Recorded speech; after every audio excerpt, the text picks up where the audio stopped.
online တွင်ကြည့်ရှုနေကြသောဓမ္မဆွေများအားလုံးစိတ်ချမ်းသာခြင်းကိုယ်ချမ်းသာခြင်းနဲ့ပြည့်စုံကြပါစေနော်ကျွန်တော်တို့ပြီးခဲ့တဲ့သင်ခန်းစာလေးကိုပြန်ပြီးတော့ဆက်ကြအောင်ပါနော်အခုကျွန်တော်တို့လေ့လာနေတဲ့အပိုင်းဒီတပိဋကမာဂုဏ်ထူးဆောင်ဖြစ်တဲ့ထိခါကျော်ပါလေပကိန်းပိုင်းပေါ့နော်အခုကျွန်တော်တို့ပြီးွားတဲ့အခန်းဒီခုစုစုပေါင်းဘယ်နှခန်းရှိသွားပြီလဲ၄ခန်းရှိသွားပြီနော်ကျွန်တော်ဘာပြီးပြီးွားပြီလဲဝေဒနာသင်္ကရဲ့ဟေတုသင်္ကရဲ့ကိစ္စသင်္ကရဲ့ကျွန်တော်တို့ဘာလဲဒွါရသင်္ကနော်ကျွန်တော်နည်းနည်းပြန်ပြီးတော့နည်းနည်းနှွေးကြည့်တာပေါ့နော်ကျွန်တော်ဝေဒနာမှာဘယ်နှမျိုးရှိခဲ့လဲဆိုဝေဒနာဒီ၃မျိုးလေးရှိတယ်၅မျိုးလေးရှိတယ်အဲ့ဒါကျွန်တော်ဗာလဲအဘိဓမ္မာမှာနော်ဝေဒနာ၃မျိုးကိုပြန်ပြောပါဆိုဝေဒနာ၃မျိုးဒီဘာတွေလဲဒုက္ခဝေဒနာရဲ့ဒုက္ခဝေဒနာရဲ့အဒုက္ခမဒုက္ခဝေဒနာရဲ့ဝေဒနာ၅မျိုးကြတော့ကိုမာ၂ပါးစိတ်မှာ၃ပါးပေါ့နော်ကိုမာ၂ပါးဒီဘာလဲဒုက္ခရဲ့ဒုက္ခရဲ့စိတ်မှာကြတော့ဘာတွေလဲသောမနတဝေဒနာဒေါမနတဝေဒနာဥပိ္ပခာဝေဒနာဒါကျွန်တော်အဘိဓမ္မာမှာဆိုဝေဒနာဘယ်နှမျိုးလဲ၂မျိုးရှိတယ်နော်၃မျိုးနဲ့၅မျိုးအခုကျွန်တော်ထိခါကျော်မှာကျတော့ဝေဒနာဘယ်နှမျိုးခွဲလဲ၂မျိုးပေါ့နော်ဝေဒနာတစ်မျိုးလဲရှိတယ်ဝေဒနာ၂မျိုးလဲရှိတယ်ဝေဒနာတစ်မျိုးတည်းဒီဘာဝေဒနာလဲဆိုရင်ကျွန်တော်တို့ဒုက္ခဝေဒနာဝေဒနာ၂မျိုးကြတော့ဒုက္ခဝေဒနာနဲ့ဒုက္ခဝေဒနာနော်တော့ဒီအပိုင်းလေးရှင်းခဲ့ပြီးပါပြီအဲ့တော့ကျွန်တော်ဝေဒနာသင်္ကပြီးနောက်တစ်ခုပါလဲဟေတုသင်္ကတော့ဟေတုသင်္ကမှာကျွန်တော်ဘာတွေလေ့လာရလဲဆိုရင်ဟိတ်ကအားလုံးပေါင်းဘယ်နှပါလဲဟိတ်က6ပါး လောဘဒေါသမောဟအလောဘအဒေါသအမောဟအဲ့မှာကျွန်တော်တို့ဟိတ်တွေနဲ့ရှင်တဲ့စိတ်တွေဘာတွေလဲဧကဟိတ်စိတ်တို့လားဒွိဟိတ်စိတ်တို့တိဟိတ်စိတ်နောက်ဆုံးပါလဲအာဟိတ်စိတ်ပေါ့နော်ကျွန်တော်ဧကဟိတ်စိတ်ဆိုတာဘာလဲဟိတ်တစ်ပါးနဲ့ရှင်တဲ့အားအဲ့တော့ဟိတ်တစ်ပါးနဲ့ရှင်တဲ့စိတ်ဒီဘယ်နှပါးရှိလဲ2ပါးအဲ့ဒါဘာကြီးလဲမောမှုစိတ်2ပါးပြီးကျွန်တော်တို့ဘာလဲဒွိဟိတ်စိတ်ဒီဟိတ်ဘယ်နှပါးနဲ့ရှင်လဲ2ပါးနဲ့ရှင်တယ်အဲ့ဒါအလုံးပေါင်းဘယ်နှပါးရှိလဲ20နဲ့2ပါးအဲ့ဒါဘာကြီးလဲလို့ပြောပါဆိုရင်လောဘမှုစိတ်က10ပါးဒေါသမှုစိတ်က2ပါးပြီးရင်ကျွန်တော်တို့ကကာမသောဗနာထဲမှာညာနာဝိပယုတ်စိတ်က12ပါးကျွန်တော်အလုံးပေါင်းလိုက်22ပါးကျန်တော့ဗာလဲတိဟိတ်စိတ်ဟိတ်3ပါးနဲ့ရှင်တဲ့စိတ်ကျွန်တော်ဟိတ်3ပါးနဲ့ရှင်တဲ့စိတ်ဒီဗာလဲပညာရှင်တဲ့စိတ်နဲ့အတူတူပါပဲဘယ်လောက်လဲ49ပါးအဲ့ဒီစိတ်တွေကိုပြောပါဆိုရင်ကာမသောဗနာညာနာတံပြုတ်စိတ်က12ပါးပြမန်းကုတ်စိတ်29ပါးလောကုတ္တရာစိတ်ကအကျဉ်းရှိအကျယ်40ပါးနောက်ဆုံးအာရိစိတ်က18ပါးအဲကျွန်တော်အကျဉ်းမြင့်လေးပေါ့နော်အဲ့တော့ဝေနာသင်္ကပြီးပါလဲဟေတုသင်္ကဒီနံပါတ်3ဒီပါလဲကိစ္စသင်္ကအဲ့တော့ကိစ္စသင်္ကမှာကိစ္စအလုံးပေါင်းဘယ်နှပါလဲကိစ္စ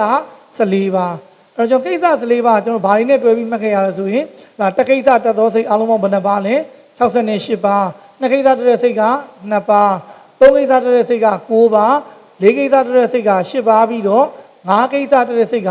2ပါးနော်ဟောဒါလေးနည်းနည်းပြန်ပြီးတော့လေ့လာကြည့်ပေါ့နော်နောက်ဆုံးခန်းတော့မဟုတ်ဘူးနော်ပြီးကြတဲ့သင်တဲ့နောက်ဆုံးခန်းဒီပါလဲဒွါရသင်္ကဒွါရဒီအလုံးဘယ်နှဒွါရရှိလဲ6ဒွါရနော်အဲ့တော့စက္ခုကနေပြီးတော့ကျွန်တော်ကာယတိယပါလဲပြင်စဒွါရနောက်ဆုံးဒီပါလဲမနောဒွါရဒီလိုပဲအဲ့မှာဘယ်လိုမှတ်ခဲ့ရလဲကျွန်တော်တို့ဒွါရ၌ဖြစ်သောစိတ်အလုံးဘယ်နှပါလဲ36ပါးအဲ့ဒါပါလဲဒွေပြင်စဝิญဉ်စိတ်10ပါးနဲ့အပနာဇော26ပါးပြီးကျွန်တော်တို့9ဒွါရမှာဖြစ်တဲ့စိတ်ပေါင်းအလုံးပေါင်း3ပါးအဲ့ဒါပြင်စဒွါရဝင်စမ်းစိတ်တစ်ပါးနဲ့တံပဋိဆိုင်တွေဆိုတဲ့မနောဓာတ်3ပါးပြီးကျွန်တော်တို့6ဒွါရမှာအမြဲဖြစ်သောစိတ်အလုံးပေါင်းဘယ်နှပါးလဲ32ပါးအဲ့32ပါးကိုပြောပါဆိုရင်မနောဒွါရဝင်စမ်းစိတ်ကတစ်ပါးသောမနတတဏိနာစိတ်ကတစ်ပါးနဲ့ကာမဇော29ပါးပြီးကျွန်တော်နောက်တစ်ခုက6ဒွါရမှာယံခါဖြစ်ယံခါလို့သောစိတ်ကဘယ်နှပါးလဲ10ပါးအဲ့စိတ်10ပါးကိုပြောပါဆိုရင်ဥပိ္ပခာတဏိနာစိတ်2ပါးနဲ့မာဝိဘတ်စိတ်10ပါးနောက်ဆုံး6ဒွါရမှာအမြဲလို့သောစိတ်ဒီဘယ်နှပါးလဲ9ပါးအဲ့ဒါပါလဲမှန်ကိုဝိဘတ်စိတ်9ပါးပေါ့နော်အဲ့တော့ကျွန်တော်ဒွါရသင်္ကလေးလာပြီးတဲ့အခါမှာသူနဲ့ပတ်သက်တဲ့ကျွန်တော်တို့ဒွါရသင်္ကနဲ့ပတ်သက်တဲ့မေးခွန်းလေးတွေကိုကျွန်တော်တို့တစ်ချက်လေးလာကြည့်အောင်ပေါ့နော်ကျွန်တော်မေးခွန်းစာအုပ်ပေါ့နော်ကျွန်တော်မေးခွန်းစာအုပ်မှာကျွန်တော်အနေနဲ့စာမျက်နှာ9ပေါ့နော်အဲ့တော့ကျွန်တော်မေးခွန်းလေးပူဇော်ပေးပါမယ်နော်နံပါတ်1မေးခွန်းကဒွါရသင်္ကလာတဲ့ဒွါရတို့ဤအဓိပ္ပာယ်ကိုဥမာပြဖြည့်ဆိုခဲ့ပါပေါ့နော်အဲ့တော့မေးခွန်းလေးကဒွါရသင်္ကလာဒွါရတို့ဤအဓိပ္ပာယ်ကိုသူကဘာလေးနဲ့မေးထားတာလဲဥမာလေးနဲ့မေးထားတာပါအဲ့တော့အဲ့ဘယ်ခုနှစ်တည်းမှာမေးလဲဆိုရင်ကျွန်တော်တို့က2014ရဲ့2010ရဲ့2009ရဲ့မှာပေါ့နော်အဲ့တော့ကျွန်တော်အဖြေပူဇော်ပေးပါမယ်သူကဥပမာလေးနဲ့မေးခိုင်းတဲ့အတွက်ကျွန်တော်ဘာလေးဖြည့်ပါလဲဘာလေးပါမလဲဥပမာလေးပါထည့်ပြီးဖြည့်ပေးရမှာပေါ့နော်ပဂတိတကားပေါက်သည်တဲ့ထွက်သူဝင်သူနှစ်ယောက်သောသူတို့ဤထွက်ရထွက်ကြောင်းဝင်ရဝင်ကြောင်းဖြစ်တဲ့ကဲ့သို့စက္ကုပတာရစသည်တို့သည်လည်းပြင်စဒွါရဝိဇံအစရှိသောနန္တရားတို့ဤဖြစ်ကြောင်းဖြစ်သောကြောင့်ပဂတိတကားများနှင့်တူရကစက္ကုပတာရစသည်တို့ကိုဒွါရဟုခေါ်ဆိုရပါသည်ပေါ့နော်ဒါသည်ခုနှစ်2009ရဲ့2010ရဲ့2014ရဲ့မှာမေးထားပါတယ်အဲ့တော့ကျွန်တော်နောက်နံပါတ်1တပုတ်လေးကိုဆက်သွားပါမယ်ပေါ့နော်နံပါတ်1တပုတ်ဒီပါလဲစက္ကုဒွါရဤအဓိပ္ပာယ်ကိုရေးသားဖော်ပြပါအဲ့ဒါကတော့2013ပေါ့နော်အဲ့တော့အဖြေလေးကိုပူဇော်ပေးပါမယ်ပြင်စဒွါရဝဇန်းစတော်တဲ့စက္ကုဒွါရိကဝိဓိစိတ်တို့ဤဖြစ်တောင်းဖြစ်သောကြောင့်စက္ကုပတာရယုတ်သည်စက္ကုဒွါရမြည်ပါသည်နော်ဒီမေကုန်းလေးတွေကလွယ်ပါတယ်နော်နောက်မေကုန်းနံပါတ်3ပေါ့နော်မေကုန်းနံပါတ်3ကမနောဒွါရဤအဓိပ္ပာယ်ကိုရေးသားဖြည့်ဆိုပါအဲ့ဒါကတော့ကျွန်တော်တို့2012မှာမေးထားပါတယ်အဲ့တော့အဖြေပူဇော်ပေးပါမယ်မနောဒွါရဝိဇန်းစသောဝိဓိစိတ်တို့ဤ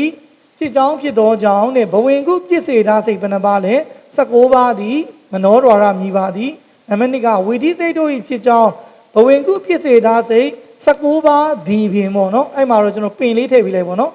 ဝိဓိစိတ်တို့ဤဖြစ်ကြောင်းဖြစ်သောဘဝင်ကုပြစ်စေတာစိတ်19ပါးသည်ပင်မနောဒွါရမြည်ပါသည်ပေါ့နော်ဒါမေကုန်းနံပါတ်3မေကုန်းနံပါတ်3ပြီးတော့ကျွန်တော်မေကုန်းနံပါတ်4ပေါ့နော်ဘဝတစ်ခုဤတဲ့အစအလေအဆုံးစိတ်များဟုဆိုအပ်သောပရိသန်နေဘဝင်သုတိစိတ်တို့ဤ Dwara we mo Piaji and Jangu, Tiga ni and ye, Yeta, Chisuba, Arajono, Natal Sachama, Mida Valeno. But you know, if you live with the Vivame, Pretended, but when Sudi they do eat, Dwara we mo Piaji and Jangu, Nachashi Valeno. Namatica pretended, but when Sudi they do the eat. Senaka can hold the Jana, Pico eat.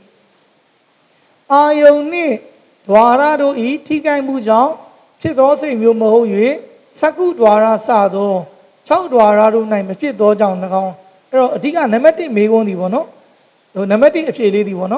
Below Pidalo, the pretended, but when Suti do the Diga Park and down to the Pidale, Senaga can hold down the Pide being to Rodi, Ione Dwara, Taisane, say de Mabare at where we did a singer, looked at the Inu Basile, Dwara, we must say. Namanica, when say the lady, Mimi Kodai. Mano Dwara who so at all, but when Pinny do John Lagon, a digger may on Tabono. But when they could and go up, Badora Pinale, Mano Dwara could and Pinny to it, but it and is 80, you have be though. Camana Mesado, Ayonuma, the Bado Ayongu, Eugene and Swampy, Mapi Doja, but it and a Bawin, Suti they do the Dwara we mo, Piava di Bono. Roger Benecha Pidava in the chair, Pidava, you know. A meal number Ali wono. But also, the also the out so those the Gake do. That's I the Dwara Naida, Chichado, Tonga Chaubado say do e, the Dwara Naida, Piaji, a Chaumiagu, Pizonzoa, Popiageva, Rajanao, Sashima, Mira Valeno. The two made a megoni Diabale, the Dwara Night Chichado, Tonga Chaubado say do e, the Dwara Naida, Piaji, and Chow. It's not a chilly out. Don't let Chaubado say do eat. The Dwara night that Piaji and Chow Mahare. Namatica Vale. Grave is our when you say Sevadi. Mimiro Sanya, Dwara, Atiti Naida, Chido Jang Lago. The grave is our when they say Vaza, Uma Namuna Little Kubo. Saku when you do to pay Dwara, Saku Dwara. Toda when you do to it, Toda Dwara. That's Kaya when you do to it, Kaya Dwara. Tao Bale. Mimiro Sanya, Dwara, Atiti Bono. Nemani di Bale, Apana zone such a body, Mano Dwara Naida, Chido Jang the Gong. No diame, Apana zone such a body, Bedwara, Mano Dwara, Ajam Lure, Big is our when they saw the Saban Bale, those that Chaubadi, Taiti Aliozoa, the Dwara Zinaita, Chiavadi. Tajro Migo Naman the town, Sashima Mira Vareno, can also make only Namacha Migomono. Who see the me? Who Sagali also together, Upika, Tanina say Napani, Ma Weaver say Shibaru E, Sadwarika, Dwara Wimoda, Pia Bomyagu, Go do thou, Pidazwa, a Chambia, Chisugeba, a General Dabla Male, a Tausangama, Vida Valeno, from Megoni the Diga Mea Balezui, Upika, Tanina say Nabane, Ma Weaver say Shibaru, Chowdwarama, Yanka Pi, Yanka Lude, Chaumono. Roger Biovare, Nedo Nenelip and Luigi Davono, the Mamila, Upika, Tago, Tanina in the body general Benegasa Tabane, Hagesano, and through the pretend, but when Suti Kesa Takai, Chowdwara, Lubido, through the Tandinaro, Tadayo, Kesa Takai, Mapile, Chowdwara, Chibiro, so Ma, we were the Shibaja of Benegasa, Legasa, Legasa, my pretend, but when Suti Kesa Takai, Chowdwara, Lume, Tadayo, Kesa Takai, Chowdwara, Mapime. How original about it, San in it, Yamido, he like that one, original Philip Uzovame, Upika, Tanina say Nabani, Ma, we were the Shibaru E, Sadwarika, Dwara, Wimo Pia Bomono, Namatica Pin Sadwara night, Upika, Tago, Tanina say Nabadi, Tandirana, the Dayo, Kesaro, a swampy lagoon. Ma, we were the Shibadi, the Dayo, Kesai, a swampy lagoon, Chijavi. Mano Dwara Naigare, Lagon say, Baloni, the Dayo Gizai, Swan Apida, Pidoja, Sadwarika, Chowdwara Night Pijamadi, Namanica, Britani, but when Suti Gizaro, Swampi Pidoka, Chowdwarama, Lujago, Dwara Wimoda Pijamadi, Dopi, Upika, Tanina say Napani, Ma, we were say Shibarudi, Sadwarika, Dwara Wimoda, Pijayavadi. As general Dwara thing on a better than Migoli Dimani, Iwama, Ragu General Pakay, my Rose, Piwara, the council, ၄ခုရှိပါပြီနော်အခုကျွန်တော်တို့နောက်ထပ်ခေါင်းစဉ်ဘယ်နှခုပဲကျန်တော့လဲ2ခုပဲကျန်ပါတော့ရနော်အဲ့ခေါင်းစဉ်2ခုဒီဘာကြီးလဲကျွန်တော်အာရမဏသင်္ဃာနဲ့ကျွန်တော်တို့ဗာလဲဝိတုသင်္ဃာပေါ့နော်အဲ့တော့ကျွန်တော်တို့ဒီကာကြော်လေးမတော့ရင်ကျွန်တော်တို့အမြဲတမ်းဘာကိုလုပ်လဲအဘိဓမ္မာကိုပဲကျွန်တော်အမြဲတမ်းပြန်ပြီးတော့တွေးပါတယ်နော်ကဲတော့ကျွန်တော်ကနံပါတ်5သင်္ဃာဖြစ်တဲ့ဘာသင်္ဃာလဲအာရမဏသင်္ဃာပေါ့နော်အဘိဓမ္မာမှာတော့ဗာလဲအာရမဏသင်္ဃာပေါ့နော်ကျွန်တော်အရင်ဆုံးအဘိဓမ္မာလေးကိုနည်းလေးပြန်နှွေးကြည့်တာပေါ့နော်ကဲကျွန်တော်အာရမဏသင်္ဃာအဘိဓမ္မာမှာနည်းလေးပြန်ကြည့်ရင်ကျွန်တော်တို့အာရမဏလည်းရှိတယ်ကျွန်တော်တို့ဗာလဲရှိတယ်ဆိုရင်အာလံဗနလည်းရှိတယ်နော်အာလံဗနလည်းရှိပါတယ်ကျွန်တော်အာရမဏလည်းတကယ်တော့ဗာပဲလဲအာယုံမှာပဲနော်အာလံဗနလည်းဗာပဲလဲအာယုံမှာပဲနော်ဒါပေမဲ့ကျွန်တော်အာရမဏရဲ့အဓိပ္ပာယ်ဒီကျွန်တော်ဘယ်လိုသွားလဲဆိုမွေးလျော်ရာအနေနဲ့သုံးပါတယ်သူ့ရဲ့အနက်ဒီပါလဲမွေးလျော်ရာဒါကြောင့်အာလံဗနဆိုပါလဲဆွဲကိုင်းမိတွေ့ရာဆွဲကိုင်းမိတွေ့ရာ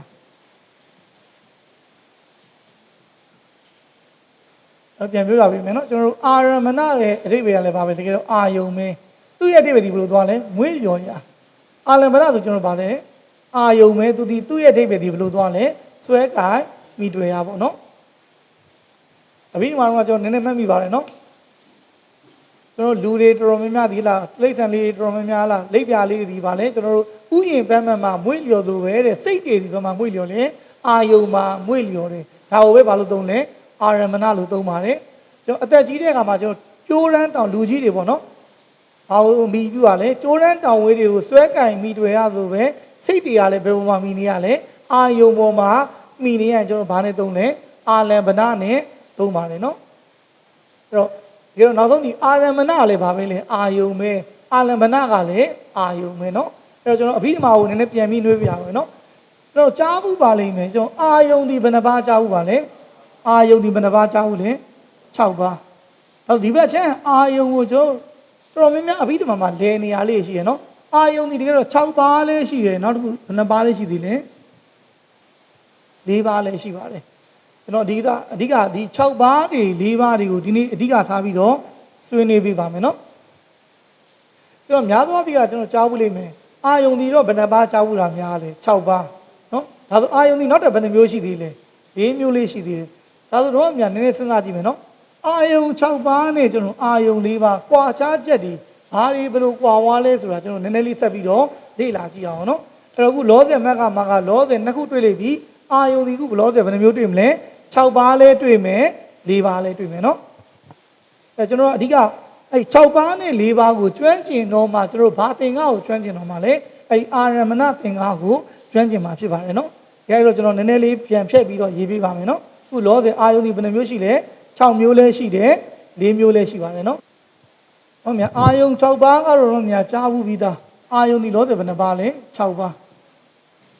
ဒါကိုကျွန်တော်နည်းနည်းပြန်တွေးကြည့်အောင်ဒါဆိုအာယုံ6ပါးမှာနံပါတ်1ကဘာအာယုံလဲရူပါယုံဟုတ်ပြီနံပါတ်1ကရူပါယုံနံပါတ်2ကတတ္ထာယုံနံပါတ်3ကဂန္ဓာယုံနံပါတ်4သည်ရတ္တာယုံနံပါတ်5သည်ပုဒ္ဓဘာယုံနံပါတ်6ဒီပါလေဓမ္မာယုံပေါ့နော်ကျွန်တော်ပြောပြမယ်ခုအာယုံ6ပါးခုရေးလိုက်တယ်ဒီဟာကိုကျွန်တော်တို့ဘယ်လိုခေါ်လဲဆိုတော့ဒါကိုကျွန်တော်တရားလို့ခေါ်ပါတယ်ဒါဆိုဗာလဲဒါကိုတရားလို့ခေါ်ပါမယ်နော်ဒါဆိုအာယုံ6ပါးဒီဒါပါလဲတရားဒါပါလေသူ့ကိုဘာလို့ခေါ်မလဲတရားလို့ခေါ်ပါမယ်ဒါဆိုကျွန်တော်ဟိုဘက်ချမ်းမှာလို့တခါလေးတွဲပြီးရေးပေးမယ်နော်အခုအာယုံဒီဘယ်နှပါးရှိလဲ6ပါးလဲရှိတယ်အာယုံဒီဘယ်နှပါးလဲရှိမလဲ4ပါးလဲရှိမယ်အာယုံ4ပါးအဲ့ဒီအာယုံ4ပါးကိုရေးပေးပါမယ်နံပါတ်1ကနံပါတ်1ဒီဘာအာယုံလဲလို့ပြောရင်ကာမအာယုံနံပါတ်2ကဘာအာယုံလဲကာမအာယုံနံပါတ်2ဒီကျွန်တော်မှန်ကုတ်အာယုံနံပါတ်3ဒီပညာအာယုံနံပါတ်4ဒီလောကုတ္တရာအာယုံ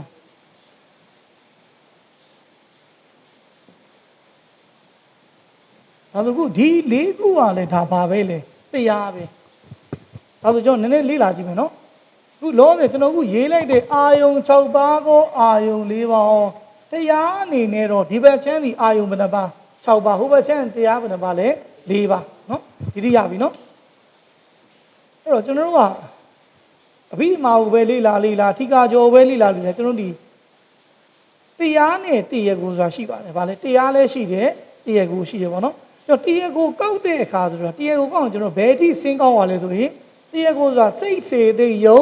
နိဗ္ဗာန်ပြည့်ညက်ဓာတ်တွေကိုဘာလို့ခေါ်တာလဲတရားကိုကောက်တယ်လို့ခေါ်တာဗောနော်အဲ့တော့အခုကြည့်အောင်အာယုံ6ပါးဒီတရားဒီလို့ဆိုဘယ်နှပါလဲ6ပါးအဲ့တော့သူ့ကိုကျွန်တော်တရားကိုလေးကောက်ကြည့်မယ်အဲ့တော့ရူပါယုံရဲ့တရားကိုဒီကျွန်တော်ဘာလဲရူပါယုံတစ်ပါးဒါလေဒါဒီပါလေရူပါယုံတစ်ပါးတတ္တယုံရဲ့တရားကိုဒီတတ္တယုံဘယ်နှပါးပဲလဲတစ်ပါးခန္ဓာယုံရဲ့တရားကိုဒီခန္ဓာယုံတစ်ပါးရတ္တယုံရဲ့တရားကိုဒီရတ္တယုံတစ်ပါးဆိုဖုဒ္ဓဘာယုံရဲ့တရားကိုဒီကျွန်တော်အဘိဓမ္မာမှာလေ့လာပြီးသားပါလေပထဝီတေဇောဝါယောဟုဆိုအပ်သောဖုဒ္ဓဘာယုံဘယ်နှပါးရှိလဲ3ပါးကဲဓမ္မယုံရဲ့တရားကိုဒီကျွန်တော်အဘိဓမ္မာမှာဘယ်လိုမှတ်ခဲ့ရလဲစိတ်က89ပါးစေတိတ်က52ပါးပြင်ပါလားလေပတာရယုတ်ကပတာရယုတ်5ပါးတ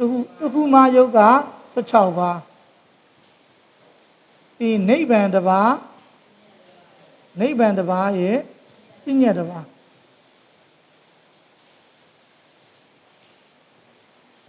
အဲ့ဒါရပြီပေါ့နော်အဲ့တော့ကျွန်တော်စဉ်းစားပြမယ်နော်ဇီဟာတွေကျွန်တော်ပေါင်းကြည့်အောင်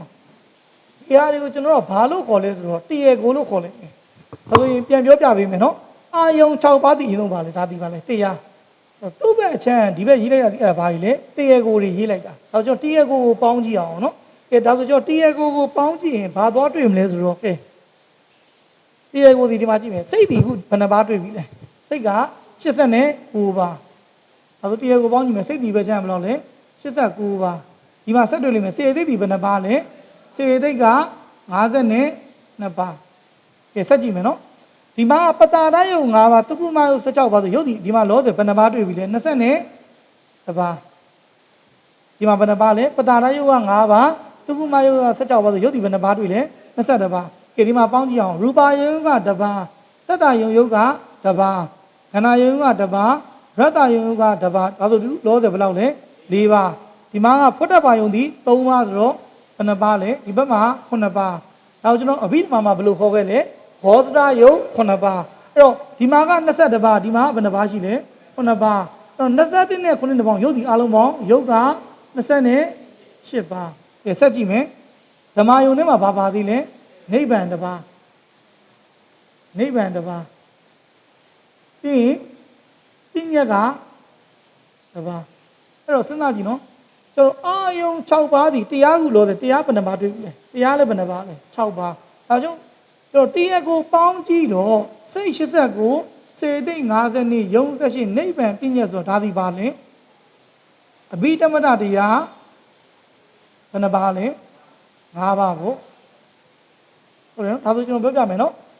အာယုံ6ပါးဒီတရားအနေနဲ့ပြောရင်တော့ဘယ်နှပါလဲ6ပါးဒါဆိုကျွန်တော်တရားကိုအားလုံးပေါင်းကြည့်ရင်ဒါဒီအဘိဓမ္မတတရားဘယ်နှပါပြန်ထွက်လဲ5ပါးပြန်ထွက်တယ်ကျွန်တော်အဘိဓမ္မတတရား5ပါးဆိုတာဒီကတော့ပြန်ပြောကြည့်ရင်ပရမတ္တတရား4ပါးနဲ့ဘာနဲ့ပေါင်းတာလဲပြည့်ညက်နဲ့ပေါင်းတာဒါဆိုဒီတိရပြီနော်ဒါဆိုအာယုံ6ပါးဒါတော့ဟိုဘက်ချမ်းကိုဆက်ကြည့်အောင်ဟိုဘက်ချမ်းဒီအာယုံဘယ်နှပါးတွေ့လဲ4ပါးဒါဆိုကျွန်တော်နံပါတ်1ဒီပါအာယုံနဲ့ကာမအာယုံအဲ့တော့ဒီဘက်မှာရေးလိုက်တဲ့အနီနဲ့ဒီအဲ့ဒါပါလဲတရားကိုတွေအဲ့တော့ကြည့်မယ်ကာမအာယုံရဲ့တရားကိုကျွန်တော်ဘာကိုကောက်လဲဆိုတော့ကာမစိတ်54အဲ့ကာမစိတ်54နဲ့ရှင်တဲ့စေတသိက်က52ယုံ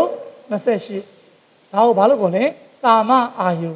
ကဲပြီးရင်ဆက်ကြည့်မယ်ကျွန်တော်ဘာအာယုလဲမန်းကုတ်အာယုနော်မန်းကုတ်အာယုအဲ့တော့မန်းကုတ်အာယုဒီကျွန်တော်ဘာကောက်လဲဆိုကျွန်တော်မန်းကုတ်စိတ်29မန်းကုတ်စိတ်29အဲ့သူနဲ့ရှင်တဲ့စေတိတ်က35တော့ဝိတီခြင်းရတယ်ပေါ့နော်တော့ပြည့်ညက်အာယုကတော့ရှင်နေဘာပဲလဲပြည့်ညက်ပဲကဲလောကုတ္တရာအာယုကျွန်တော်ဘာကောက်လဲလောကုတ္တရာစိတ်က8ပါးသူနဲ့ရှင်တဲ့စေတသိက်က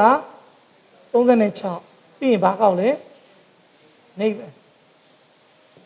တော့ကျွန်တော်ကြည့်အောင်နော်ဒါဆိုရင်ဒီဘက်ချမ်းအာယုံ၄ပါးကိုကျွန်တော်တရားကိုတွေပေါင်းကြည့်အောင်ဘာတွေပေါင်းကြည့်မလဲတရားကိုတွေပေါင်းကြည့်မယ် တော့တရားကိုယ်တွေပေါင်းကြည့်တော့ဆက်ကြည့်အောင်နော်တရားကိုပေါင်းကြည့်တော့ကြည့်အောင်ဒီမှာကာမစိတ်54ဒီမှာမန်းကုတ်စိတ်29ဒီမှာကလောကုတ္တရာစိတ်8ဆိုတော့အဲ့တော့54 29 8ပေါင်းစိတ်ဒီဘယ်နှပါပဲလဲ89အဲ့စိတ်89ဆိုသူနဲ့ရှင်တဲ့စေစိတ်ကလည်း52ကဲယုံ28ဒီဘာအာယုံလဲကာမအာယုံယုံ28ဒီကာမအာယုံကဲဆက်ကြည့်မယ်ပြီးရင်ဘာပါလဲယုံ28ပြီဒီမှာဘာလဲဒီမှာနိဗ္ဗာန်ဒီဘက်ချမ်းဟာပြည့်ညက်အာယုံဟာပြည့်ညက်ဘာလို့တော့မြတ်စဉ်းစားကြည့်ဒီတရားခုရေးရတဲ့အနည်းနဲ့တရားလဲဘာတရားပဲလဲအဘိဓမ္မထတရား5ပါးအဘိဓမ္မထတရား5ပါးလို့မပြောချင်းပရမတ္ထတရား4ပါးနဲ့ဘာတရားလဲပြည့်ညက်တရားအဲ့တော့ကျွန်တော်နည်းနည်းမေးကြည့်မယ်နော်အဲ့တော့အာယုံ6ပါးနဲ့အာယုံ4ပါးဘာကွာတယ်လို့ထင်လဲအဲ့တော့အာယုံ6ပါးနဲ့အာယုံ4ပါးကျွန်တော်ဘာကွာလဲတရားပဲကွာတယ်လေဟုတ်လားဒီမှာတရား6ပါးဒီမှာကတရား4ပါးတရားကိုကွာလားမကွာဘူးအဲ့တော့အဲ့ဒါလေးကျွမ်းရမယ်နော်ကျွန်တော်အာယုံ6ပါးရဲ့တရားကိုဒီလဲဘာပဲလဲစိတ်89စေတိတ်52ယုံ78နိဗ္ဗာန်ပြည့်ညက်ကျွန်တော်အာယုံ4ပါးရဲ့တရားကိုကလည်းစိတ်89စေတိတ်52ယုံ78နိဗ္ဗာန်ပြည့်ညက်ဒါတော့မြတ်သိရမယ်အာယုံ6ပါးနဲ့အာယုံ4ပါးဒီတရားတော့ကွာတယ်တရားကိုမကွာဘူးအဲ့တော့ကျွန်တော်နည်းနည်းလေးလေ့လာကြည့်အောင်နော်ကျွန်တော်အခုအာရမဏသင်္ကဒီကျွန်တော်တို့အာယုံ6ပါးနဲ့အာယုံ4ပါးဟိုဘက်ဒီဘက်ကစားဝါတာအဲ့တော့ကျွန်တော်တခါကျရင်အာယုံလို့ပြောရင်ကျွန်တော်ကဘယ်လိုအနေထားကနေကြည့်ရလဲလို့ဆိုရင်6ပါးဘက်ကနေကြည့်မှာလား4ပါးဘက်ကကြည့်မှာလားအဲ့တော့ကျွန်တော်နည်းနည်းခု6ပါးကနေကျွန်တော်နည်းနည်းလေးလေ့ကျင့်ကြည့်အောင်နော်ဒီမှာကြည့်ရူပါယုံကနေပြီးတော့ဖွတ်တက်ပါယုံဒီကိုတော့ကျွန်တော်ဘာလို့ခေါ်လဲဒါဒီပါလဲပြင်စာယုံမဟုတ်ဘူးလားဒါဒီဘာအာယုံလဲပြင်စာယုံဘာအာယုံလဲပြင်စာယုံအဲ့ကျွန်တော်ဥမာနမူနာတစ်ခုပေါ့အာယုံ6ပါးဘက်ကကြည့်မယ်နော်ဥမာကျွန်တော်လောဘစေတသိက်ဆိုပါလို့ရဲ့လောဘပါလေလောဘဒီစိတ်ပါစိတ်လားစေတသိက်လားလောဘစေတသိက်နော်ဒါဆိုလောဘစေတသိက်ဒီအာယုံ6ပါးအနေနဲ့ပြောရင်ဘာအာယုံလဲလောဘသည်အာယုံ6ပါးပဲကကြည့်ဘာအာယုံဖြစ်မလဲဓမ္မအာယုံမို့လောဘသည်စေတိတ်မဟုတ်ဘူးလားလောဘသည်ဘာလဲစေတသိက်စေတိတ်52ပါးသည်လောဘမပါဘူးလားဟုတ်ပြီလောဘစေတိတ်သည်အာယုံနဲ့ပြောဘာအာယုံလဲဓမ္မအာယုံဟုတ်ပြီလားကဲဒါဆိုဥမာမေးကြည့်မယ်ကျွန်တော်ဘာလဲပြင်စတော်ရာဝေဇန်းနဲ့တန်ပတိတ်ဆိုင်တွေးပေါင်းရင်ဒါဘာစိတ်လဲမနောတတ်3ပါးဒါဆိုမနောတတ်3ပါးကိုအာယုံ6ပါးနေတယ်ခေါ်ရင်ဘာအာယုံလဲဓမ္မအာယုံမို့ဒီမှာလေးစိတ်89ပါးလုံးဒီဘာအာယုံလဲဓမ္မအာယုံလေ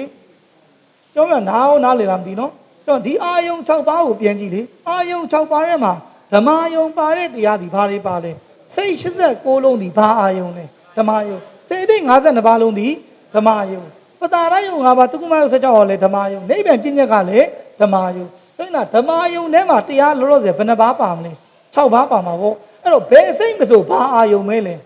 ဓမ္မယုံမဲဘာလို့ပြောမယ်လောကုတ္တရာစိတ်8ပါးဒီဘာအာယုံလဲဓမ္မယုံမဲတိုက်တဲ့စိတ်ကိုပြောဘာအာယုံလဲဓမ္မယုံမဲဒီတိရတယ်နော်အဲ့တော့နောက်တစ်ခုမေးကြည့်မယ်ကျွန်တော်ဆိုရင်ရုပ်ဒီအလုံးပေါင်းဘယ်နှပါးရှိလဲကဲသက္ကုပတာဒယုတ်ဒီဘာအာယုံလဲသက္ကုပတာရယုတ်ဒီအာယုံ6ပါးဘက်ကကြည့်ဘာအာယုံလဲဓမ္မအာယုံမဲပေါ့ဟုတ်လားဒီမှာကြည့်လေကျွန်တော်များသောဖြင့်မှားပြီးဘယ်လိုဖြစ်တယ်လဲသက္ကုပတာရယုတ်ဒီရူပါယုံမဆိုင်ဘူးနော်ရူပါယုံရဲ့တရားဒီဘာပဲလဲရူပါယုံယုတ်တပါးမှာကြည့်ပတာရယုံ5ပါးဒီဘယ်ထဲမှာပါနေလဲဓမ္မယုံထဲမှာပါနေတယ်ဒါဆိုမြင်ပြီနော်ဒါဆိုကျွန်တော်နည်းနည်းမေးကြည့်အောင်မယ်နည်းလေးထပ်မြင်လိုက်မယ်ယုံ28ပါးလို့ပြောပြီးဆိုပါစို့ကဲယုတ်ဒီအလုံးပေါင်းဘယ်နှပါးရှိလဲဟုတ်တယ်ယုံ28ပါးဒီအာယုံဘယ်နှပါးရမလဲ6ပါးဘက်ကကြည့်6ပါးလုံးရမှာပေါ့ဟုတ်လားဒီမှာလေဒီမှာကဘယ်နှပါးလဲခုနတော့9ပါးဒီမှာက22ပါးဒါဆိုတော့ကမြင်သွားပြီယုံ28ပါးဒီအာယုံ6ပါးဘက်ကကြည့်အာယုံဘယ်နှပါးလုံးရမလဲ6ပါးလုံးရမယ်ဒါပေမဲ့စဉ်းစားကြည့်နော်စိတ်တို့စေတိတ်တို့လို့ပြောရင်ဘာအာယုံပဲရမလဲဓမ္မယုံပဲရမယ်ပတာရယုတုကုမယုဆိုတဲ့ဘာအာယုံပဲလဲဓမ္မယုံပဲဒါပေမဲ့ယုံ28ပါးဆိုရင်အာယုံဘယ်နှပါးရ6ပါးရဒါဘယ်ဘက်ကကြည့်နေတာလဲအာယုံ6ပါးဘက်ကကြည့်နေတာ ဒီတိရပြီနော်ကဲနောက်တစ်ခုနိဗ္ဗာန်ပြည့်ညက်ကလည်းဘာအာယုံမဲလဲဓမ္မယုံမဲအခုအာယုံ6ပါးကျွမ်းပြီအဲဆိုကျွန်တော်အာယုံ4ပါးဘက်ကကြည့်အောင်ကဲဒီမှာကြည့်လေအာယုံ4ပါးဘက်ကကြည့်ကာမအာယုံရဲ့တရားကိုဒီကျွန်တော်ဘာကိုယူထားလဲကာမစိတ်54စေတိတ်52ယုံ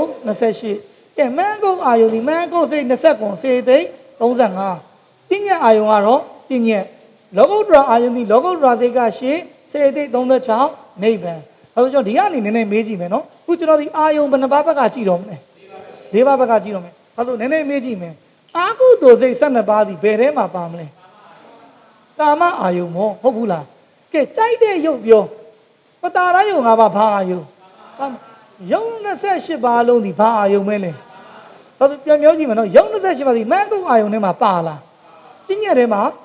လောကုတ္တရာထဲမှာမပါဘူး။ဒါတော့ဥမာဒါဆိုနိဗ္ဗာန်ဒီဘယ်ထဲမှာပါမလဲ။ဒါဆိုကျွန်တော်ပြန်ပြောကြည့်မယ်။ယုံ28ပါးဒီအာယုံ၄ပါးဘက်ကကြည့်ဘာအာယုံလဲ။ဒါဆိုပြန်ပြောကြည့်မယ်နော်။ယုံ28ပါးဒီအာယုံ၄ပါးဘက်ကကြည့်ကာမအာယုံဖြစ်ပြီးတော့ယုံ28ပါးဒီအာယုံ6ပါးဘက်ကကြည့်အာယုံဘယ်နှပါးလုံးရမလဲ။6ပါးလုံးရမယ်။ဒီတိရလား။ကဲဒါပြန်ပြောကြည့်မယ်ခုနလိုပေါ့။ဒါဆိုကျွန်တော်နည်းနည်းမေးကြည့်မယ်။ကာမစိတ်54ပါးဒီဘာအာယုံလဲ။အာယုံ၄ပါးဘက်ကကြည့်ရင်ကာမအာယုံဟုတ်ပြီ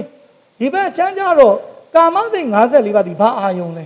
ဓမ္မယုံအဲ့ဒီနှစ်ခုအဲ့လိုကွဲသွားပြီဆိုကျွန်တော်တို့ဒီအာရမဏသင်္ကဒီဒီအခန်းလေးတွေဒီဘာလဲဆိုတော့အာယုံ6ပါးနဲ့ဘာလဲအာယုံ၄ပါးဟိုဘက်ဒီဘက်ကစားတာအဲ့ဆိုကျွန်တော်နောက်တစ်နည်းနည်းမေးကြည့်မယ်နော်နည်းလေးထပ်ပြီးမြင်ကြည့်မယ်ကျွန်တော်လောကီစိတ်ပေါင်းဘယ်နှပါးရှိလဲလောကီစိတ်ပေါင်း81အဲ့ဆိုကျွန်တော်နည်းနည်းမေးကြည့်မယ်နော်ဒါဆိုလောကီစိတ်81လို့ပြောရင်အာယုံ၄ပါးဘက်ကကြည့်ဘာအာယုံတွေရမလဲကာမအာယုံရမယ်မန်းကုတ်အာယုံရမယ်ဟုတ်လားဟုတ်လောကီစိတ်လို့ပြောရင်ကာမစိတ်လည်းပါတယ်မန်းကုတ်စိတ်လည်းပါတယ်ဟုတ်လောကီစိတ်ရှိတဲ့ဒီအာယုံ၄ပါးဘက်ကကြည့်အာယုံဘယ်နှခုရမလဲကာမအာယုံလည်းရမယ်မန်းကုတ်ရမယ်ဟုတ်လောကီစိတ်81ကိုအာယုံ6ပါးဘက်ကကြည့်အာယုံဘယ်နှပါးရမလဲဓမ္မယုံပဲပေါ့တိုက်တဲ့စိတ်ကိုပြောဘာအာယုံလဲဓမ္မယုံတော့ဒါဆိုဘာကျွမ်းရမလဲခုလောလောဆယ်ကျွန်တော်အာရမဏသင်္ကတိအရင်ဆုံးကျွမ်းရမှာကအာယုံ6ပါးကိုလည်းသိရမယ်အာယုံ၄ပါးကိုလည်းသိရမယ်ဒါဆိုကျွန်တော်နည်းနည်းတစ်ခုမေးကြည့်မယ်စိတ်89ပါးကိုကျွန်တော်တို့အာယုံ၄ပါးဘက်ကကြည့်အာယုံဘယ်နှပါးရမလဲအာယုံ၃ပါးရမှာပေါ့ဒီမှာလေကာမအာယုံရမယ်ပညာအာယုံရမယ်လောကုတ္တရာအာယုံရမယ်ဒီရပြီနော်စိတ်89ပါးလေကာမစိတ်ပါမယ်မဟကုတ်စိတ်ပါမယ်လောကုတ္တရာစိတ်ပါမယ်ဒါဆိုဘာအာယုံနေလဲကာမအာရဲ့မဟကုတ်ရဲ့လောကုတ္တရာအဲအခုကျွန်တော်နည်းလေးမေးကြည့်မယ်နော်ဒါဆိုနည်းနည်းဒီကကြည့်လိုက်ဒါဆိုစိတ်89စေတိတ်50နှစ်ယုံ78နိဗ္ဗာန်ပြည့်ညက်လို့ပြောရင်ဒီမှာစဉ်းစားကြည့်နော်စိတ်89ရဲ့စေတိတ်50နှစ်ယုံ78နိဗ္ဗာန်ပြည့်ညက်ကိုကျွန်တော်အာယုံဖွဲ့ကြည့်အာယုံ၄ပါးပတ်ကြည့်အာယုံဘယ်နှပါလုံးရမလဲ၄ပါးလုံးရမှာပေါ့ဒီမှာလေစိတ်89ဆိုအာယုံကဘယ်နှပါလဲ၃ပါးကာမရဲ့မဟကုတ်ရဲ့လောကုတ္တရာရဲ့စေတိတ်ကိုခဏတာယုတ်လို့ပြောရင်ဘာအာယုံကာမအာယုံနိဗ္ဗာန်ဒီ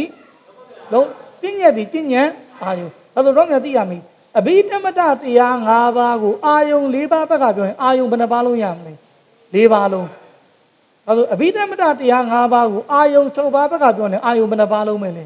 6ပါးလုံးပဲအဲ့တော့ဒီတိရပြီနော်အဲ့တော့ကျွန်တော်အာရမဏသင်္ကတိဒါအခြေခံလေးပေါ့နော်ခုကျွန်တော်ဒီအဓိကအာရမဏသင်္ကမှာအာယုံ6ပါးကိုလည်းကျွမ်းကျင်ရမယ်အာယုံ၄ပါးကိုလည်းကျွမ်းကျင်ရမယ်နော်ကျွန်တော်အဲ့ဒါလေးပြီးရင်ကျွန်တော်တို့ကသူဘယ်စိတ်တည်သည်ဘာကိုအာယုံပြုလဲလို့ကျွန်တော်ဘာလုပ်မလဲအသေးစိတ်လေးသွားတော့မယ်နော်ဒါလေးဖြတ်ပါပြီအဲ့တော့ကျွန်တော်ကတော့မြောက်တစ်ခါကျရင်မေးမယ်နော်အာယုံ6ပါးဘက်ကကြည်ပါလားအာယုံ၄ပါးဘက်ကကြည်ပါလားနော်အားလုံးပေါင်းစိတ်ဒီဘယ်နှပါးရှိလဲစိတ်ဒီ89ပါးပေါ့နော်အဲ့တော့စိတ်မှန်သမျှဒီအာယုံကိုအာယုံတစ်ခုမဟုတ်ဘူးတစ်ခုသူတို့ဒီပါလဲအာယုံပြုတ်နေကြတယ်ပေါ့နော်အဲ့တော့မြောက်နော်ဒီဟာလေးကတစ်ခါတည်းခုအတန်းထဲမှာပဲကျွန်တော်တို့တစ်ခါတည်းအရာလေးချက်ပေးပါတယ်နော်အဲ့တော့အာယုံ6ပါးလည်းရှိပြီအာယုံ၄ပါးလည်းသိပြီဆိုတော့ကျွန်တော်ဒါဆိုရင်အာရမဏသင်္ကလေးကိုနည်းနည်းဆက်ပါမယ်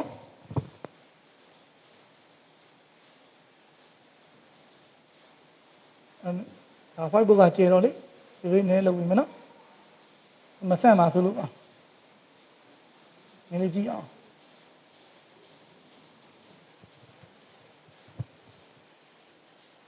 ဒါဆိုကျွန်တော်ဒီဘက်ချမ်းကိုကျွန်တော်ဘယ်လိုရေးမလဲဆိုတော့ဒီဘက်ချမ်းကိုကျွန်တော်ကအာယုံလို့ရေးမယ်ဒီဘက်ချမ်းဒီပါလဲဆိုရင် sorry ဒီဘက်ချမ်းဒီအာရမဏိကလို့ရေးပါမယ်အာရမဏိကဒီဘက်ချမ်းဒီပါရေးမလဲဆိုကျွန်တော်တို့ အာယုံလို့ရေးပါမယ်နော်။ဘာမှမသိရမယ်နောက်ပိုင်းအာရမဏိကဆိုတာဘာနဲ့ဘာပဲပါလို့စိတ်နဲ့စေတသိက်ပဲပါပါတယ်ဒါဘာလို့ခေါ်လဲအာရမဏိကပေါ့နော်။ဒီဘက်အာယုံလို့ပြောရင်ခုနပြောပြီးအာယုံဒီဘယ်နှပါးရှိလဲ6ပါးလည်းရှိတယ်4ပါးလည်းရှိတယ်နော်။အဲ့တော့ဒီအာယုံ6ပါးအာယုံ4ပါးကိုကျွန်တော်တရားကိုယ်တွေပြန်ပေါင်းရင်ဘာပြန်ရလဲအဘိဓမ္မတာတရား5ပါးပြန်ရပါတယ်နော်။အဲ့တော့နောက်တစ်ခုမှတ်ထားမှာအာရမဏိကဆိုတဲ့မြန်မာပြန်လေးဒီပြီးတော့အာရမဏိကကိုမြန်မာပြန်ရင်အာယုံကိုပြုတ်တတ်တဲ့တရားကိုကျွန်တော်ဘာလို့ခေါ်လဲအာရမဏိကလို့ခေါ်ပါတယ်။ဟာလေအာယုံကိုပြုတ်တတ်တဲ့တရားကိုဘာလို့ခေါ်လဲအာရမဏိကအဲ့တော့အာယုံပြုတ်တတ်တဲ့တရားဒီဘာနဲ့ဘာပဲရှိလဲစိတ်နဲ့စေတသိက်ပဲရှိပါတယ်။အာယုံဆိုတာတွေတော့ပြုတ်ခြင်းခံရတာပေါ့နော်။အဲ့တော့ကျွန်တော်စပြီးတော့လေ့လာကြည့်အောင်။အဲ့တော့ကျွန်တော်ဒီအရင်ဆုံးဒီမှာရေးပေးပါမယ်။အရင်ဆုံးကျွန်တော်ဘယ်ကစကြည့်ရမလဲဆိုကျွန်တော်စက္ကုဝိညာဉ်တွေပေါ့နော်။စက္ကုဝိညာဉ်တွေရဲ့သောတာဝိညာဉ်တွေဂာနဝိညာဉ်တွေဘိဝါဝိညာဉ်တွေကာယဝိညာဉ်တွေဒါကိုပေါင်းလိုက်ရင်အလုံးပေါင်းတွေပစ္စဝိညာဉ်စိတ်10ပါးပေါ့နော်အဲ့တော့စက္ကုဝိညာဉ်တွေကတဲ့ဘာကိုအာယုံပြုလဲလို့ပြောကျွန်တော်ကြည့်ရပါတယ်ပစ္စုပန်ရူပါယုံကိုအာယုံပြုပါတယ်သောတာဝိညာဉ်တွေကတော့ပစ္စုပန်တတ္ထာယုံဂာနဝိညာဉ်တွေပစ္စုပန်ဒန္နာယုံဘိဝါဝိညာဉ်တွေပစ္စုပန်ရတ္တာယုံဖြစ်ပြီးတော့နောက်ဆုံးကာယဝိညာဉ်တွေဒီပစ္စုပန်ဘုဒ္ဓဘာယုံအဲ့တော့ဒီကနေပေါ့နော်ဒါပထမဆုံးတစ်ကြောင်းပေါ့နော်ပြန်ပြောပြပါမယ်နောက်ဆုံးစက္ကုဝိညာဉ်တွေဒီဘာကိုအာရုံပြုလဲပစ္စုပန်ရူပါယုံသောတာဝိညာဉ်တွေဒီပစ္စုပန်တတ္ထာယုံအဲ့တော့နည်းနည်းကြော်လိုက်မယ်ကာယဝိညာဉ်တွေကပစ္စုပန်ဘုဒ္ဓဘာယုံအဲ့တော့စဉ်းစားကြည့်မယ်နော်ဟုတ်တယ်မျိုးလုံးထဲမှာကိုကဘာလေးပေါ်ထားရမလို့ကျွန်တော်အာယုံ6ပါးကွက်ကလေးကိုနည်းနည်းမျိုးလုံးထဲမှာနှမ်းမြင်လိုက်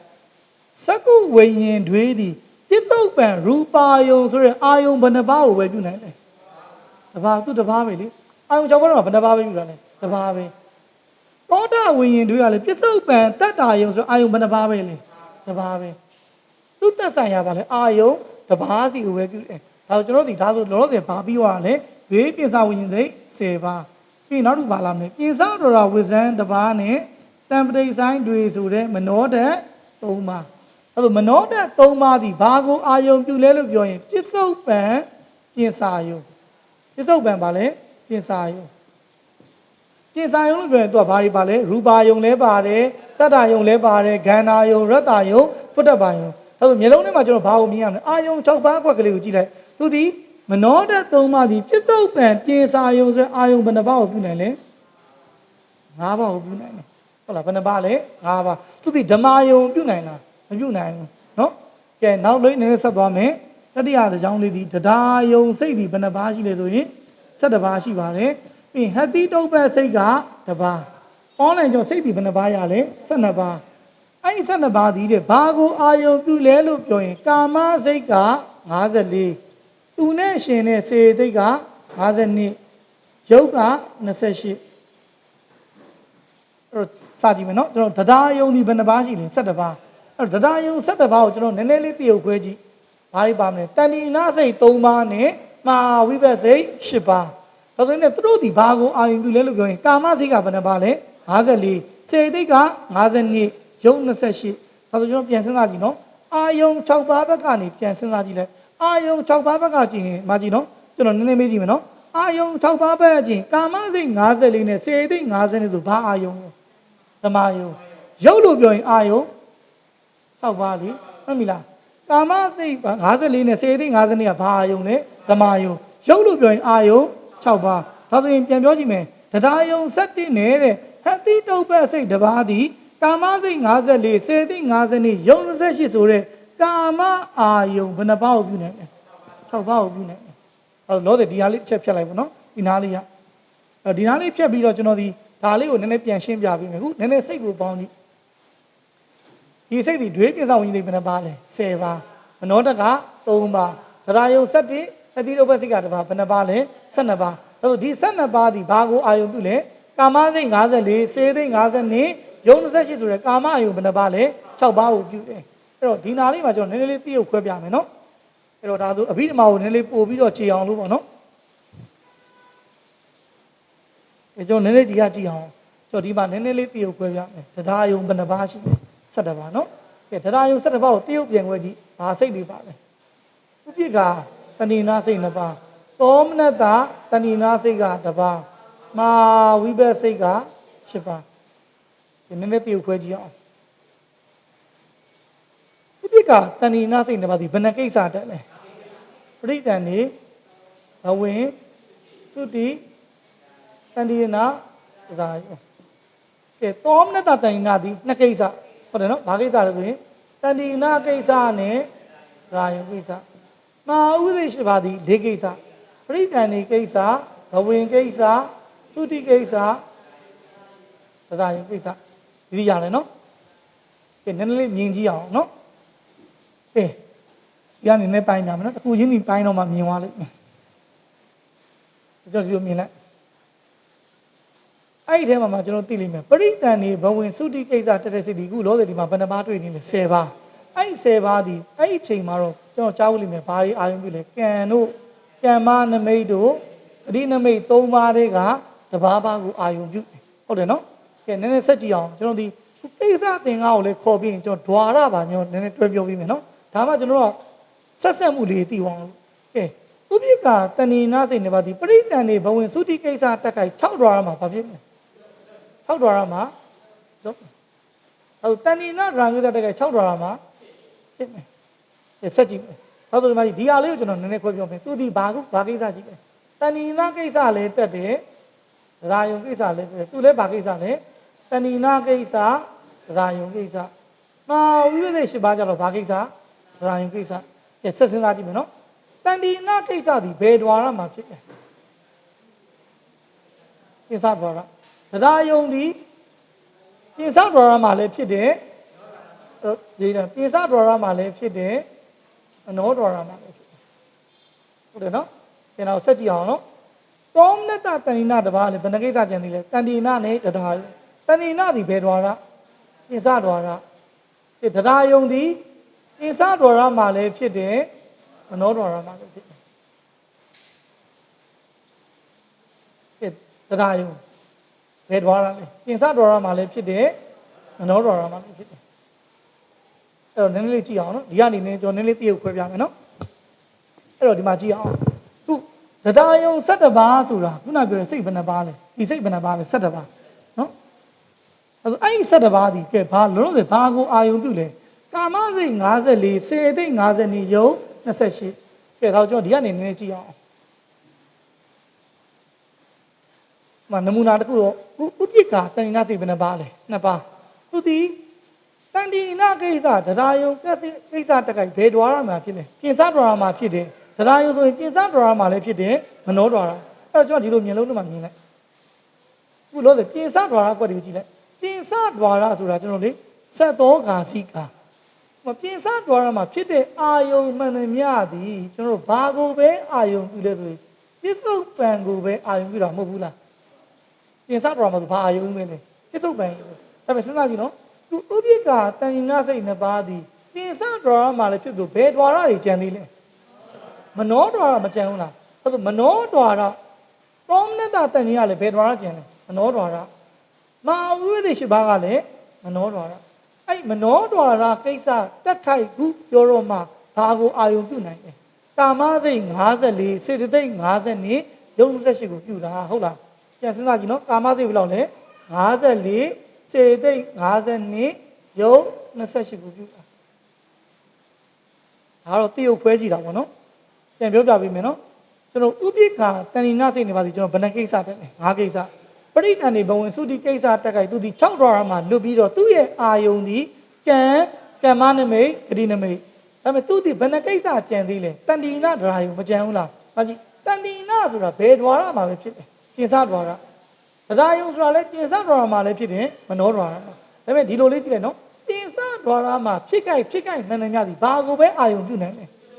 ဒါကသူဒီအာယုံထဲမှာရှိတဲ့ယုံ28ထဲမှာရှိတဲ့ဘာလေးကိုပဲအာယုံပြုမှာလဲရုပ်ထဲမှာပြစ္ဆုတ်ပံတစ်မျိုးကိုပါပြုပြီးတော့သူတို့ဒီမနော द्वार မှာဖြစ်ကြိုက်ပြောတော့မှဘာကိုပြုနိုင်တာလဲကာမစိတ်54စေတိတ်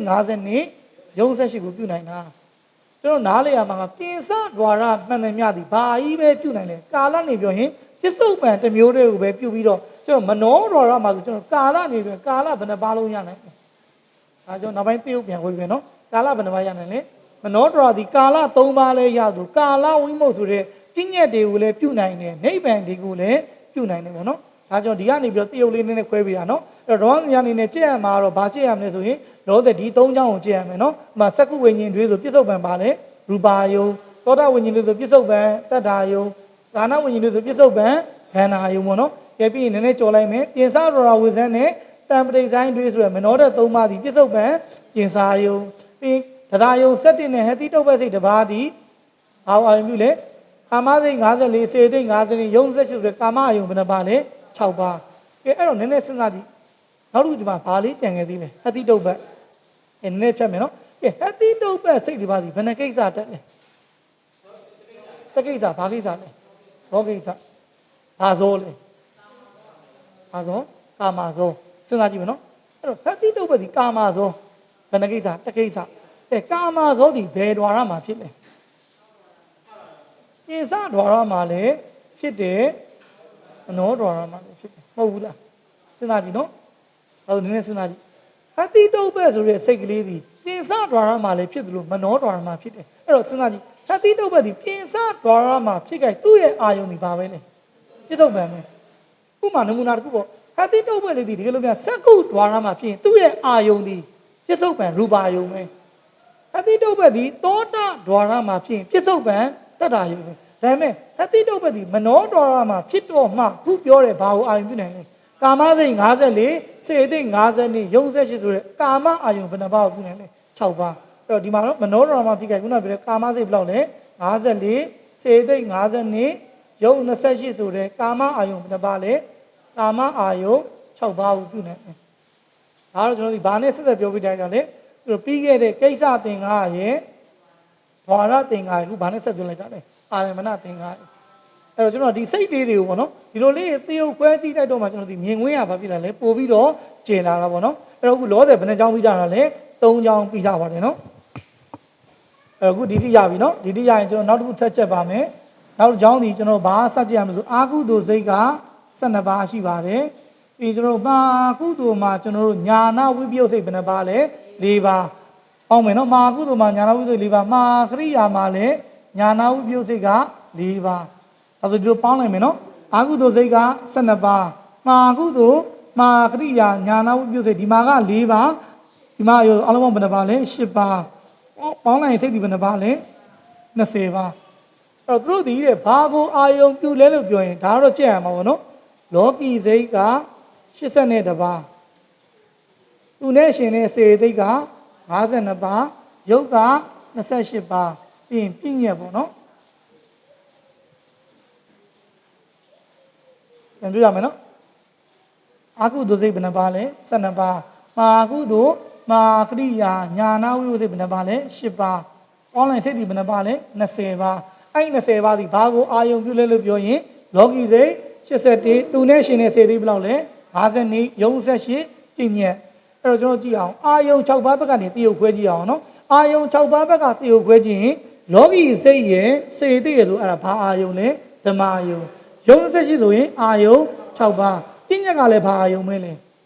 ဓမ္မအာယုံပဲနော်အဲ့တော့ဒီတွဲလုံးဒီအာယုံလေးပြောအာယုံဘယ်နှပါလဲ6ပါးဒါပေမဲ့ရှိမှဘာလေးတက်ထားလဲလောကီဒါဆိုရင်စာလေးစာတန်ပေတန်နဲ့ဆိုရင်အာကုသိုလ်စိတ်12ပါးမာကုသိုလ်မာခရိယာညာနာဝိပစိတ်10ပါးပေါင်းလိုက်စိတ်20ပါးသည်လောကီစိတ်81စေသိတ်52ယုံ78ပြည့်ညက်ဟုဆိုအပ်သောလောကီအာယုံဘယ်နှပါးကိုပြုနိုင်လဲ6ပါးပေါ့ကျွန်တော်ပြောလို့ရရုပ်28ပါးပိုင်းအာယုံဘယ်နှပါးလုံးရလဲ6ပါးလုံးရတယ်ပေါ့နော်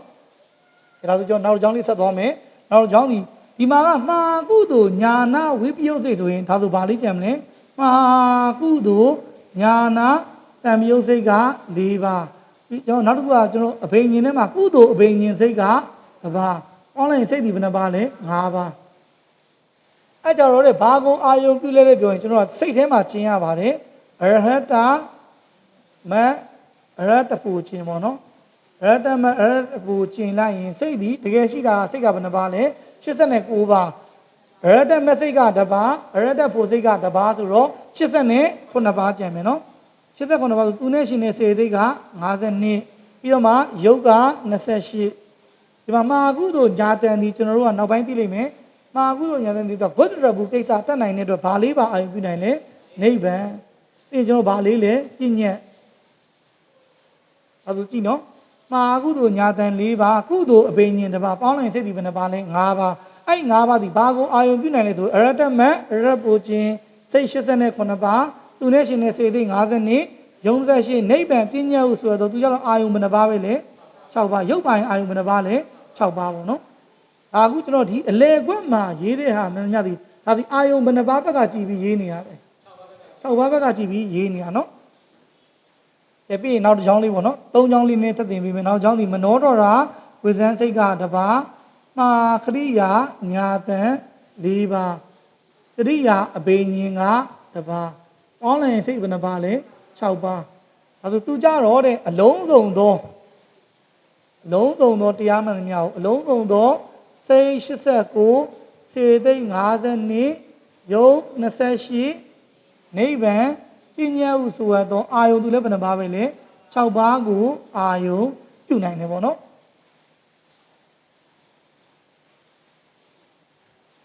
အဲ့တော့ကျွန်တော်ဒီကနေပြီးတော့တရုပ်လေးနည်းနည်းပြန်ခွဲကြည့်ပေးပါမယ်နော်ကျွန်တော်ဒီနေ့ဒီဘိုင်းလေးကိုနည်းနည်းပြန်ပြီးလေ့လာကြည့်အောင်ဒါဆိုဒီမှာကြည့်စိတ်ကဒီမှာလောဆယ်ဘယ်နှပါလဲ20ဒီမှာ5ပါးဒီမှာ6ပါးပေါင်းလိုက်သူကျတော့32ပါးရတာပေါ့နော်အပေါ်ကခုနပေါင်းကြည့်တော့73နဲ့7နဲ့ပေါင်းတော့သူက25ပါးပေါ့နော်အဲ့တော့ကျွန်တော်ဒီခုဒီအလယ်ကွက်မှာရေးလိုက်တာဒီဒါဘာကြီးလဲ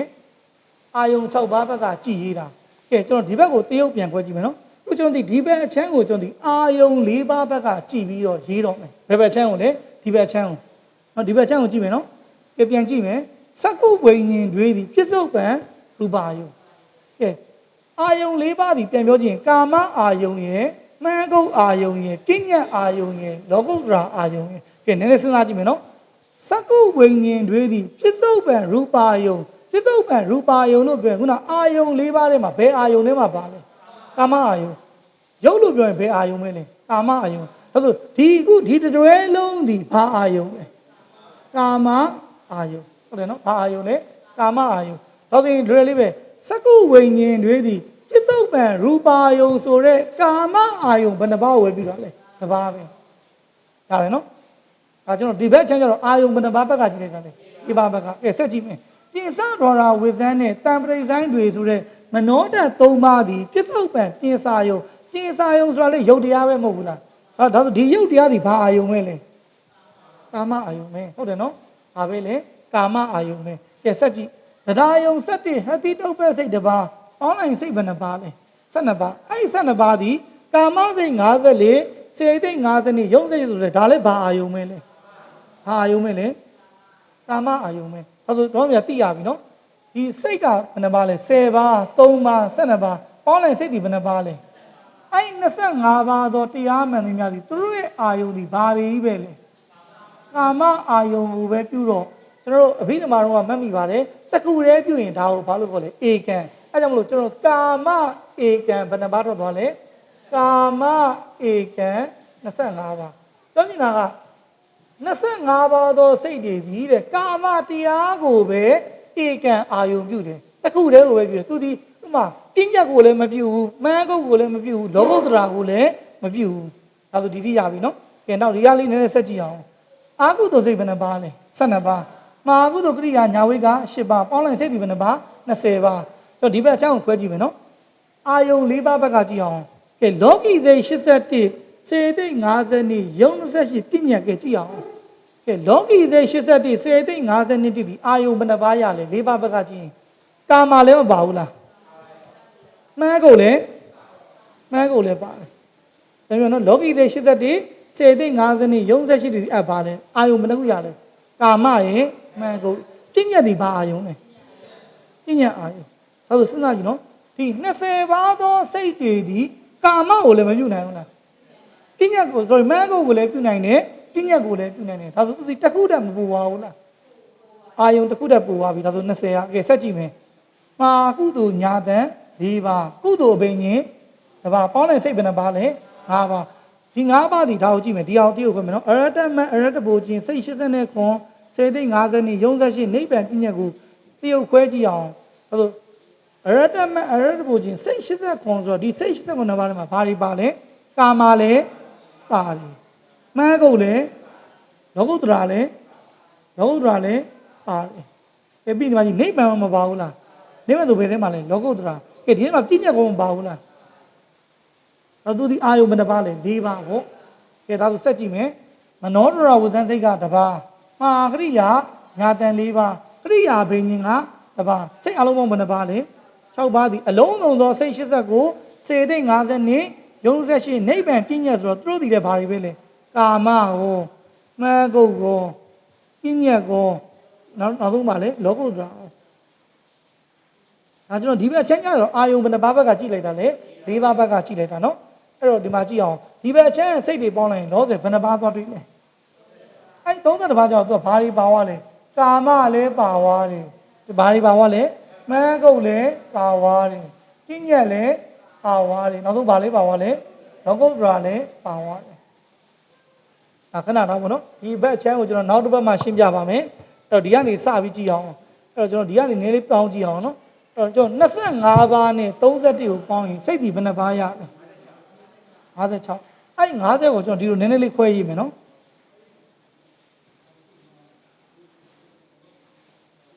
ဟာလေ54နဲ့အဘိညာဉ်တွေ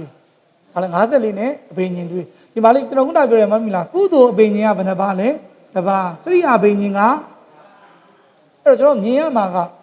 ဒါဆိုရင်ခုနစိတ်ပေါင်းလိုက်ရင်ဘယ်နှပါးရလဲ56ပါးအဲ့56ပါးကိုတရုပ်ခွဲလိုက်တော့54နဲ့အဘိညာဉ်တွေအခုရေးလိုက်တဲ့6ချောင်းဒီအဲ့54ဒီဘာစိတ်လဲကာမစိတ်54နဲ့ဘာစိတ်လဲအဘိညာဉ်တွေအဲ့တော့ဘောမြန်မျိုးလုံးထဲမှာမြင်ရမှာနောက်ပိုင်းဘယ်လိုမြင်ရမလဲဆိုတော့ကာမစိတ်54ပါးနဲ့အဘိညာဉ်တွေစိတ်ဒီအလုံးဘယ်လောက်လဲ56ပါးအဲ့56ပါးဒီဘာကိုအာယုံပြုလဲဆိုခုပြောလိုက်တယ်ဗာလဲရေးလိုက်တဲ့တရားတွေကိုအာယုံပြုတယ်အဲ့ဒီထဲမှာနည်းနည်းတရုပ်ပြန်ခွဲမယ်နော်အဲ့ကာမစိတ်54ထဲမှာခုနဒီမှာရေးထားတဲ့ကာမဧကံဘယ်နှပါးရှိလဲဘယ်နှပါးလဲ25ပါးအဲ့တော့ဒီ25ပါးဒီဘာကိုအာယုံပြုလဲကာမတရားကိုပဲဧကံအာယုံပြုတော့အဲ့တော့မှကြည့်54တွေက25လုံးဘယ်နှပါးကျန်လဲ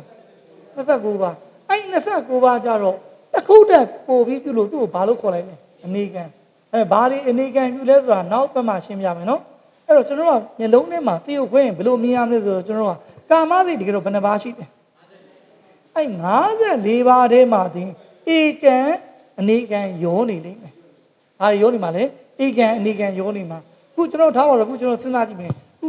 ကြည့်လိုက်လေကာမစိတ်54ပါးဒီအင်းတို့ဘာနဲ့စလဲအာဟုတုစိတ်12ပါးနဲ့မစဘူးလားအဲ့ဒါကြီးအာဟုတုစိတ်12ပါးဒီဘာကိုအာယုံပြုလဲလောကီစိတ်81စေတိတ်50နှစ်48ပြည့်ညက်ဆိုတော့သူဒီအာယုံလောဆယ်ဘယ်နှပါးလဲ3ပါးကာမကိုလည်းပြုတယ်မှန်ကုတ်ကိုလည်းပြုတယ်ပြည့်ညက်ကိုလည်းပြုတယ်အာဟုတုစိတ်12ပါးဒီအာယုံတစ်ခုတည်းပို့ပြုတော့သူဒီပါလဲအနေကံမော့ကဲပြီးအာဟုတုစိတ်12ပါးပြင်ကျွန်တော်ဘာတွေလာလဲအာယစိတ်18ပါးကဲအာယစိတ်18ပါးမှာအရင်ဆုံးဘာနဲ့စလဲသက္ကုဝိညာဉ်တွေပြီးရင်ဘာမှလဲကာယဝိညာဉ်တွေနည်းနည်းကြော်လိုက်တယ်နော်ကဲသက္ကုဝိညာဉ်တွေဆဲပြီးတော့ကျွန်တော်နောက်ဆုံးဘာလဲတံပတိဆိုင်တွေဒီမှာမဟုတ်ဘူးလားတံပတိဆိုင်တွေဒီပြစ္ဆုတ်ပံပြင်စာယုကဲတံပတိဆိုင်တွေပြင်တဏိနာသုံးဟုတ်ဘူးလားကဲတဏိနာသုံးဒီဘယ်ထဲမှာပါလဲဘာယုံထဲမှာပါလဲကဲတဏိနာသုံးပြီးနောက်တစ်ခုပါလာလဲပြင်စတော်တာဝဇံပြင်စတော်ဝဇံဒီပြစ္ဆုတ်ပံပြင်စာယုကဲမနောတော်ဝဇံဒီမှာမဟုတ်ဘူးလားပြီးရင်နောက်ပါလဲဟတိတုတ်ပံဒါဆိုအာယစိတ်18ပါးကဲအာယစိတ်18ပါးပြင်ပါလာမယ်ကာမသောပနာ24အဲ့မှာအရင်ဆုံးပါလဲမာကုသိုလ်စိတ်8ပါးမာကုသိုလ်မှာဒီမှာခွဲကြည့်လေဒီမှာမာကုသိုလ်ညာဝိ4ပါးဒီမှာမာကုသိုလ်ညာတန်4ပါးကဲမာကုသိုလ်စိတ်8ပါးပြင်ဘာလို့လဲမာဝိဘတ်စိတ်8ပါးမာဝိဘတ်စိတ်ဘယ်ထဲမှာပါမလဲတရားယုံ7ပါးထဲမှာကဲမာဝိဘတ်ပြင်နောက်ဆုံးဒီပါလဲမာကရိယာမှာဒီမှာညာဝိဒီမှာကညာတန်အဲ့ဒါခုရေးလိုက်တဲ့6ချောင်းကိုတော့ညာဘယ်လိုမြင်ရမလဲဆိုတော့ဒီရေးလိုက်တဲ့6ချောင်းလုံးဒီစိတ်အားလုံးပေါင်းတော့ဘယ်နှပါရှိလဲ56အဲ့56ပေါ့တရုပ်ခွင့်ကာမစိတ်54နဲ့အဘိညာဉ်တွေအဲ့တော့ကျွန်တော်ကနောက်ပိုင်းလေ့လာလို့ရမှာကကျွန်တော်ကာမစိတ်54ပါးထဲမှာဒါနေဘာတွေရောနေလဲဆိုတော့ဧကံနဲ့အနေကံရောတာတွေ့ပါလိမ့်မယ်ဘာနဲ့ရောနေတာလဲဧကံနဲ့အနေကံကဲတော့သင်တော့မသင်ရသေးဘူးပေါ့နော်နည်းလေးအမြင်ပြောကြည့်မယ်ကာမစိတ်54ပါးပြင်ကျွန်တော်ဘာစိတ်ကြံမလဲမှန်ကုတ်စိတ်29ပါးပြီးလောကုတ္တရာစိတ်အကျဉ်းရှိအကျယ်လေးပြသူ သူတို့ကြတော့ဘာတွေပဲလာလို့အေကန်နေပဲလာဘာတွေပဲလေအေကန်နေပဲဒါဆိုတော့ညာသိရမယ်အနေကန်လို့ပြောတဲ့စိတ်ဒီဘယ်ထဲမှာပဲရှိနေကာမစိတ်ထဲမှာပဲရှိနေလိမ့်မယ်နော်ကာမစိတ်ဘယ်နှပါးထဲမှာရှိရမလဲ54ပါးထဲမှာအတိအကျပြောတော့ဘယ်နှပါးရှိလဲ29ပါးအဲ့29ပါးနဲ့တကယ်တော့ဘာလေးနဲ့တွဲပြောတာလဲအဘေညင်တွေနဲ့ပေါင်းလိုက်ဘယ်နှပါးရှိလဲ31အဲ့31ပါးဆို20ရယ်9ရယ်6ရယ်ဒါဆိုဒီ31ပါးသောစိတ်တွေဒီအာယုံတစ်ခုတက်ကိုလို့သူ့ကိုဘာလို့နာမည်ပေးလိုက်တာလဲအနေကံလို့နာမည်ပေးလိုက်တာအဲ့တော့များနောက်ဘက်ကျရင်ကျွန်တော်တို့ဒါကိုပဲပြန်ပြီးတော့နည်းလေးပြန်နှွေးပြီးတော့ဒီအပိုင်းလေးကိုပဲဆက်ပြီးတော့ဆက်လေလာပါမယ်နော်ခုကျွန်တော်ဒီဒါအဘိဓမ္မာကိုပဲနည်းလေးပါပြန်ပြီးတော့နှွေးလိုက်တာပါနော်အဲ့တော့ကြည့်ရှုနေကြတော့များအားလုံးစိတ်ချမ်းသာခြင်းကိုယ်ချမ်းသာခြင်းနဲ့အားလုံးပဲပြည့်စုံနိုင်ကြပါစေနော်ဗုဒ္ဓဂုဏောအနန္တောဓမ္မဂုဏောအနန္တောသံဃာဂုဏောအနန္တောမာတာပိတုဂုဏောအနန္တောအာစရိယဂုဏောအနန္တောဟုအနန္တကိုယ်၏ကျေးဇူးရှင်တို့ကိုဝန်ဒီဝန်လာမိယုတိမြတ်တို့လက်ဆုံးမူ၍ရှေခိုးကြောပါ၏အရှင်ဘုရားယနေ့ယခုအဘိဓမ္မာဒေသနာတော်ကိုနာယူတင်ကြားရသောကုသိုလ်ကောင်းမှုတို့၏အဖို့ဘာကတို့ကို၎င်းအာလုံးကြားကြသည်များအမြအမြအမြယူတော်မူကြပါကုန်လောသာဓုသာဓုသာဓုအာလုံးကြားကြသည်များအမြအမြအမြယူတော်မူကြပါကုန်လောသာဓုသာဓုသာဓုအာလုံးကြားကြသည်များအမြအမြအမြယူတော်